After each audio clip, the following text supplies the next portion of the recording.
ഇന്ന് ചില ആളുകൾക്ക് വല്ലാത്ത പിശുക്ക. കെട്ടിയ പെണ്ണിന് വാങ്ങിക്കൊടുക്കുന്നതിന് 100,000 കണക്ക് പറയുന്നവരുണ്ട്. ഒരു നല്ല പർദ്ദ പോലും കയ്യിലില്ലാതെ ചോദിച്ചാൽ ഇഷ്ടപ്പെടൂല എന്നുള്ള ഭയപ്പാടില് വർഷങ്ങളായി കൊണ്ടടക്കുന്ന പർദ്ദയിൽ മാത്രം ജീവിക്കുന്നവരുണ്ട്.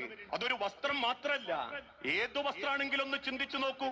പെരുന്നാളിന് മക്കൾക്ക് വസ്ത്രമെടുക്കാൻ പൈസ കൊടുക്കുമ്പോ പോലും എന്റെ കൈയോണ്ട് എന്റെ പെണ്ണിനൊന്ന് കൊടുക്കട്ടെ എന്ന് ചിന്തിക്കുന്നത് പോലും ഇന്ന് കുറവായിക്കൊണ്ടിരിക്കുകയാ. ഭക്ഷണമാവട്ടെ, അതോടൊപ്പം ഒരു യാത്രയാവട്ടെ, ഇനി അതല്ലെങ്കിൽ മറ്റേതെങ്കിലും തരത്തിലുള്ള വസ്ത്രമോ ഭക്ഷണമോ ഏതും ഒന്ന് ചിന്തിച്ചു നോക്കൂ മനുഷ്യരെ.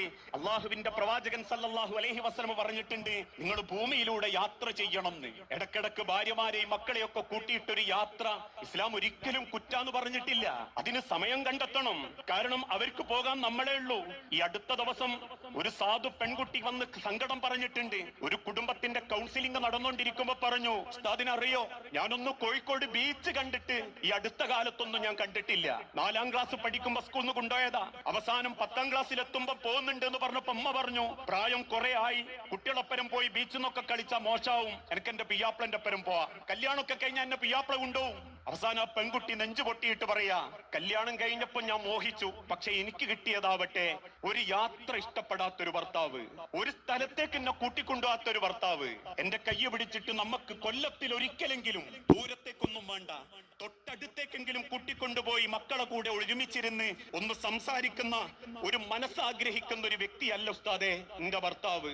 പൈസ ഉണ്ടാക്കണം, ഉള്ളത് സമ്പാദിക്കണം, വെറൈറ്റി ഫുഡ് വാങ്ങി കഴിക്കണം, ഉള്ളത് ജീവിതത്തിൽ കുടുംബത്തിലും പൊരമലും കയറ്റണം, വാഹനം ഇങ്ങനെ ഇടക്കിടക്ക് മാറ്റണം, ഐഫോൺ മാറ്റണം. ഈ ഒരു ചിന്തയല്ലാതെ ഒന്നിങ്ങനെ കൂട്ടിക്കൊണ്ടുപോകാനും ഒരുമിച്ചിരിക്കാനും മനസ്സാഗ്രഹിക്കുന്ന ഒരു പെണ്ണ് വീട്ടിലുണ്ടെങ്കിൽ ആ മനസ്സ് കാണാത്ത ഭർത്താക്കന്മാരും കുറ്റക്കാരാ. വേദനിച്ച് ജീവിക്കുന്ന എത്ര ഭാര്യമാര് നമ്മൾ അടുത്തുണ്ടെന്ന് നമ്മൾ ചിന്തിച്ചു നോക്കണം. ഒരു ചായ പോലും വാങ്ങിക്കൊടുക്കാത്തവരുണ്ട്. നിങ്ങളൊന്ന് ചിന്തിച്ചു നോക്കൂ. ഭാര്യമാരെ വലിയ സൈക്കോളജിയാണത്. ഇത് ലോകത്താരും പഠിപ്പിച്ചല്ല, അള്ളാന്റെ ഹബീബ് പഠിപ്പിച്ച. അതുകൊണ്ട് ആ കയ്യിലുള്ള ഒരു കാരക്ക കഷണം കിട്ടുമ്പോഴേക്ക് അള്ളാന്റെ റസൂൽ ഒന്ന് ചീന്തി അരയിൽ വെക്കും. സഹാബത്ത് ചോദിച്ചു, റസൂൽ അതായിരിക്കാ? അള്ളാന്റെ പ്രവാചകൻ പുഞ്ചിരിയോടെ പറയും, അതിന്റെ ആയിഷാക്ക, അതിന്റെ ആയിഷാക്ക. അത് ആഗ്രഹിക്കുന്നുണ്ട് ഓരോ പെൺകുട്ടികളും. ആയുസ്സുള്ള കാലത്ത് അത് മോഹിച്ചും സ്വപ്നം കണ്ടു ആ നമ്മളെ ജീവിതത്തിലേക്ക് വന്ന്. അതുകൊണ്ട് ഞാൻ പറയാറുണ്ട്, ഒരു യാത്രയൊക്കെ പോകുമ്പോ ഒന്നും വേണ്ട, ഒരു വൈകുന്നേരം കുടുംബത്തിനെയും കൂട്ടി നാടിയിലേക്ക് ഇറങ്ങി ആ സമയത്ത് ലൈവായിട്ട് പൊരിച്ചു കിട്ടുന്ന ഒരു പഴംപൊരി ഒരു ചായയും വാങ്ങിക്കൊടുത്ത വലിയ മോഹ, വലിയൊരു സന്തോഷ.